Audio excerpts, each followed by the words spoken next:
አንዲት ኢራን ዓለምን አስጨነቀች። ኢትዮጵያ ተፈተነች።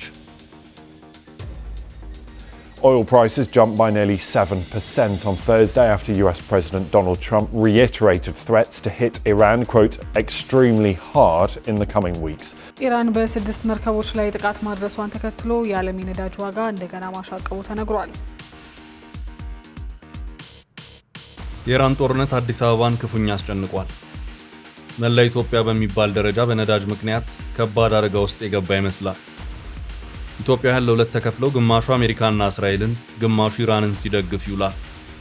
ጦርነት እግር ኳስ የሚመስላቸው ግለሰቦች ከኢራን ጎን ነኝ ከእስራኤል ጎን ነኝ እያሉ አስተያየት ሐሳብ ሲሰጡ ይሰማል።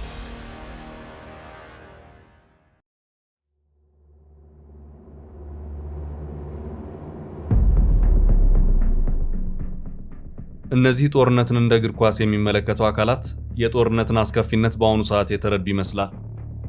የኢራን ጦርነት ዳፋው ለኢትዮጵያውያን ተርፏል። በተለይ የአፍሪካና የእስያ ሀገራት ከፍተኛ ችግር ውስጥ ገብተዋል። በአፍሪካ ያሉ ሀገሮች የነዳጅ ቀውስን ለመቋቋም የቤንዚንና ኤሌክትሪክ ፍጆታን ለመገደብ እርምጃዎችን እየወሰዱ ነው። ደቡብ ሱዳን በዋና ከተማዋ ጁባ የኤሌክትሪክ ኃይል በፈረቃ ማድረግ የጀመረች ሲሆን ሞሪሸስ ደግሞ ብክነትን ለመቀነስ በተለይም ከፍተኛ የኃይል ፍጆታ ባለባቸው አካባቢዎች ገደቦችን ጥላለች። በኢትዮጵያ ነዳጅ አቅራቢዎች ለተወሰኑ ዘርፎች ቅድሚያ እንዲሰጡና ተጠቃሚዎች እንዲቆጥቡ ሲታዘዙ፣ ዚምባብዌ ደግሞ በነዳጅ ውስጥ ያለውን የኢታኖል ይዘት እየጨመረች ለማቅረብ ተገዳለች። በኬንያ 20 በመቶ የነዳጅ ማደያዎች የአቅርቦት እጥረት እያጋጠማቸው መሆኑን የቢቢሲ ዘገባ ያሳያል። አዲስ አበባ ደግሞ በነዳጅ እጥረት እየተፈተነች ትገኛለች። በመዲናዋ ረጃጅም ሰልፎች ማየት እየተለመደ መጥቷል። የእግር ጉዞ ማድረግ ጥሩ ነው የሚል ምክርም ከባለስልጣናት እየተሰማ ይገኛል።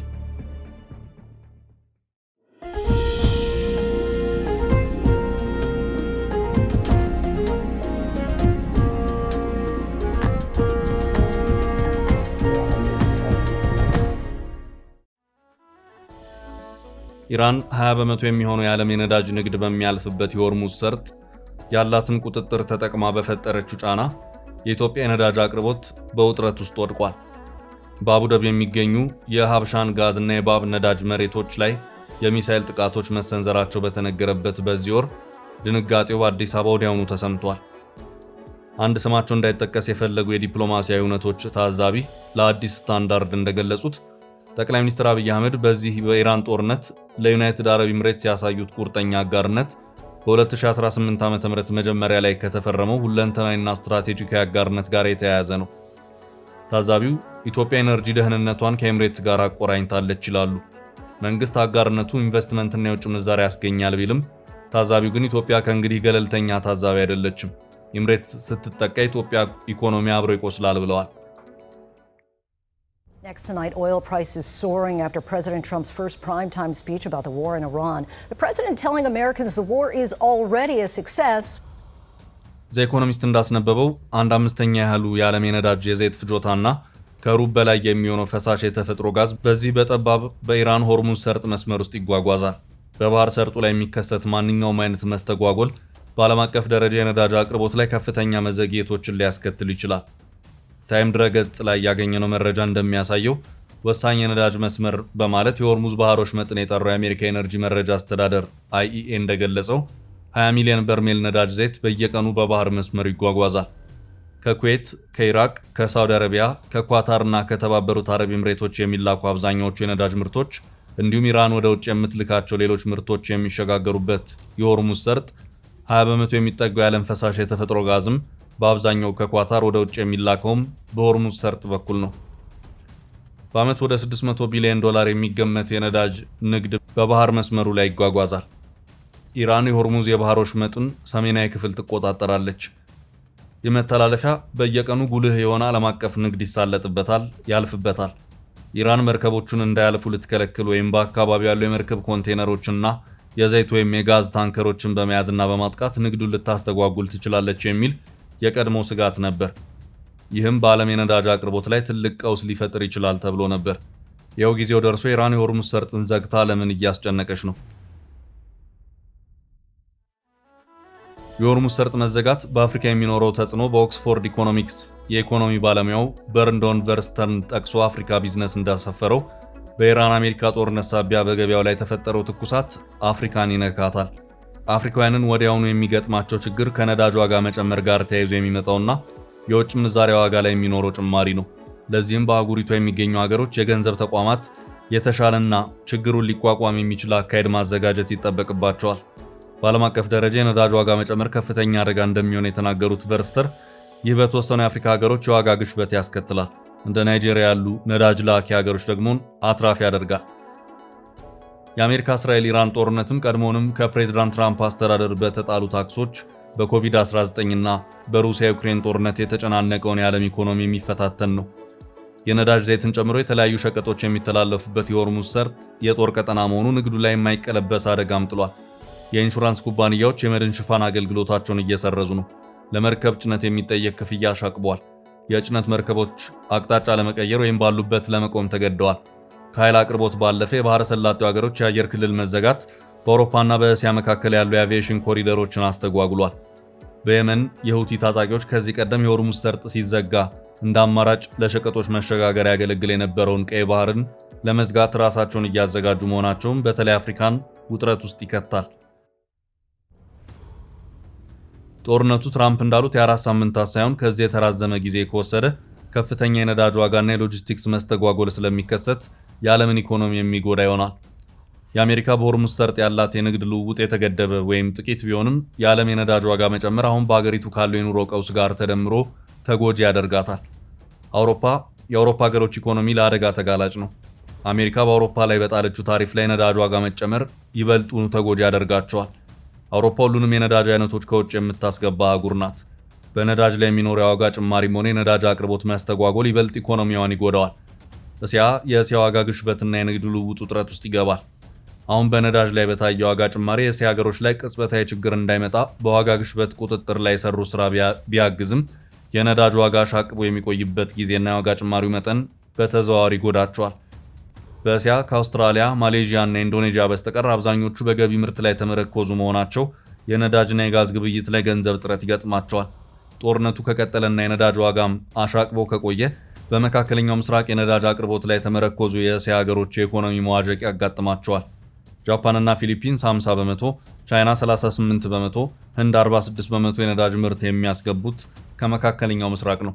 በመሆኑም በማንኛውም በሆርሙዝ ሰርጥ የሚገጥም መስተጓጎል የእነዚህ ሀገሮች የነዳጅ አቅርቦት ፍላጎትን ይገድባል። እጥረት በማስከተል የንግድ እንቅስቃሴ እንዲቆም በማድረግ በእስያ አምራች ኢንዱስትሪ ውስጥ መስተጓጎል ያስከትላል። በእስያ የንግድ ልውውጥም ይጎዳል። ታይላንድ፣ ኮሪያ፣ ቪየትናም፣ ታይዋንና ፊሊፒንስ ባልተመጣጠነው ንግድ የሚጎዱ ናቸው። ኢትዮጵያም በአሁኑ ሰዓት ከባድ አደጋ ውስጥ ገብታለች። ከተጀመረ አንድ ወር ያለፈው የእስራኤል አሜሪካና ኢራን ጦርነት በዓለም ንግድና ምጣኔ ሀብት ላይ ጉልህ ተጽዕኖ እያሳደረ ይገኛል። የኢትዮጵያ አየር መንገድም አንደኛው የመካከለኛው ምስራቅ ጦርነት የፈተነው ተቋም ነው። በአቪዬሽን ኢንዱስትሪው ላይ ይልቁንም በሰዎች እንቅስቃሴ ላይ ያሳደረው ተጽዕኖ ደግሞ አንዱ ነው። ወደ መካከለኛው ምስራቅ ቀጠና ከ10 በላይ የበረራ መዳረሻዎች ያሉት የማለዳ ፀሐይ በኢትዮጵያ መዲና አዲስ አበባ ላይ ስትፈነጥቅ የሚታየው ቀዳሚ ገጽታ ሰማይ ጠቀስ ህንፃዎች ብቻ ሳይሆኑ የነዳጅ እጦት ባዶ ያስቀራቸው ማደያዎችና ዙሪያ ጥምጥም ረጅም የተሽከርካሪ ሰልፎች ናቸው። ከሞጆ የኢንዱስትሪ ማዕከላት እስከ መቀሌ ጦርነት ጠባሳ ያለባቸው ጎዳናዎች ድረስ ኢትዮጵያ እንቅስቃሴዋ የተገታ ሀገር ትመስላለች። ለ10 ዓመታት የዘለቀውን የመንግስት የነዳጅ ድጎማ በስልታዊ መንገድ ለማንሳት የተጀመረው የኢኮኖሚ ሪፎርም ሽግግር አሁን ወደ ሀገር ያስቸኳይ ነዳጅ እጥረት ተቀይሯል። ለችግሩ እንደመነሻ የሚጠቀሰው በአሜሪካ በእስራኤልና በኢራን መካከል ያለው ከፍተኛ ወታደራዊ ፍጥጫ ቢሆንም ጉዳዩን በጥልቀት ለተመለከተ ግን የኢትዮጵያ ነዳጅ እጥረት ፈታኝ ጉዞ ውስብስብ የሆኑ ችግሮች ጥምር ውጤት መሆኑን ይረዳል። ይህም የጂኦፖለቲካ ተጋላጭነት፣ በሙስና የበሰበሰ አሰራርና አስቸጋሪ የማክሮ ኢኮኖሚ ሙከራ ተደራርበው 120 ሚሊዮን ህዝብን ለከፍተኛ የነዳጅ እጥረት ያጋለጠ ክፉ አጋጣሚ ሆኗል ሲል አዲስ ስታንዳርድ በሰፊ አተታው ያስረዳል። ይህንን እየጠነከረ የመጣውን የነዳጅ እጥረት ቀውስ የፌዴራልና የክልል የጸጥታ አካላት መጋቢት 17 ቀን 2018 ዓ.ም ብቻ ካወጧቸው ተከታታይ መግለጫዎች በላይ በግልጽ የሚያሳይ ሌላ መረጃ አይኖርም። ባለስልጣናቱም መግለጫዎቹ እየሰፋ የመጣውና ዘርፈ ብዙ የሆነው ፈተና ማሳያዎች መሆናቸውን አምነዋል። በኢትዮጵያ ነዳጅ ማደያዎች ላይ ያለው ከፍተኛ ጫና በአሁኑ ወቅት በባህረ ሰላጤው አካባቢ ካለው ወታደራዊ ፍጥጫ መባባስ ጋር በቀጥታ የተያያዘ ነው። መጋቢት 9 ቀን 2018 ዓ.ም ጠቅላይ ሚኒስትር አብይ አህመድ ግልጽ በሆነ ዲፕሎማሲያዊ አቋም በዩናይትድ አረብ ኤምሬትስ የኤነርጂ መሰረተ ልማት ላይ የተሰነዘረውን የኢራን ጥቃት አውግዘዋል። ይህ ወገንተኝነት የፖለቲካ ብቻ ሳይሆን የህልውና ጉዳይም ነው ያለው አዲስ ስታንዳርድ ኢትዮጵያ ለነዳጅ ፍጆታዋ 100% ከውጭ በሚገባ ነዳጅ ላይ ጥገኛ ናት። ቀደም ሲል እስከ 85 በመቶ የሚሆነውን ፍላጎቷን ከጎረቤት ሱዳን የምታገኝ ቢሆንም በሱዳን ለ3 ዓመታት የዘለቀው አስከፊ እርስ በርስ ጦርነት ያንን ወሳኝ ነዳጅ ገበያ ዘግቶታል። ዛሬ 50 በመቶ የሚሆነው ቤንዚንና ናፍጣ የሚመጣው በቀጥታ ከባህረ ሰላጤው ሀገራት ከኩዌት፣ ሳውዲ አረቢያና ኤምሬትስ ነው። ኢራን 20 በመቶ የሚሆነውን የዓለም የነዳጅ ንግድ በሚያልፍበት የሆርሙዝ ሰርጥ ላይ ያላትን ቁጥጥር ተጠቅማ በፈጠረችው ጫና የኢትዮጵያ ነዳጅ አቅርቦት በውጥረት ውስጥ ወድቋል። በአቡዳቢ የሚገኙ የሀብሻን ጋዝና የባብ ነዳጅ መሬቶች ላይ ሚሳኤል ጥቃቶች መሰንዘራቸው በተነገረበት በዚህ ወር ድንጋጤው በአዲስ አበባ ወዲያውኑ ተሰምቷል። አንድ ስማቸው እንዳይጠቀስ የፈለጉ የዲፕሎማሲያዊ ሁነቶች ታዛቢ እንደገለጹት ጠቅላይ ሚኒስትሩ ለዩናይትድ አረብ ኤምሬትስ ያሳዩት ቁርጠኛ አጋርነት በ2018 ዓ.ም መጀመሪያ ላይ ከተፈረመው ለንተናይና ስትራቴጂካዊ አጋርነት ጋር የተያያዘ ነው። ታዛቢው የኢትዮጵያ ኤነርጂ ደህንነቷን ከኤምሬትስ ጋር አቆራኝታለች ይላሉ። መንግስት አጋርነቱ ኢንቨስትመንትና የውጭ ምንዛሪ ያስገኛል ቢልም ታዛቢው ግን ኢትዮጵያ ከእንግዲህ ገለልተኛ ታዛቢ አይደለችም፣ ኤምሬትስ ስትጠቃ የኢትዮጵያ ኢኮኖሚ አብሮ ይቆስላል ብለዋል። ኢትዮጵያ 98 በመቶ የሚሆነውን ገቢ ምርቷን በጅቡቲ መስመር በኩል የምታስገባ ሀገር እንደመሆኗ በባህረ ሰላጤ የሚፈጠር ማንኛውም መስተጓጎል ለሀገራዊ ሕልውናዋ ቀጥተኛ ስጋት ነው።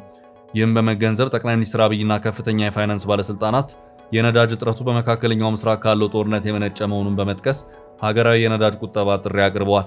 የዓለም ገበያ እስኪረጋጋ ድረስ ነዳጅ ለመሰረታዊ ፍላጎቶች ብቻ እንዲውል ጠቅላይ ሚኒስትር አብይ አሳስበዋል። ከዚህ ጥሪ አስቀድሞ በመጋቢት አጋማሽ የፋይናንስ ሚኒስቴር በሊትር 10 ብር ጭማሪ ማድረጉ የሚታወስ ሲሆን የአዲስ አበባ ከተማ አስተዳደርም የትራንስፖርት ታሪፍ ጭማሪ አድርጓል።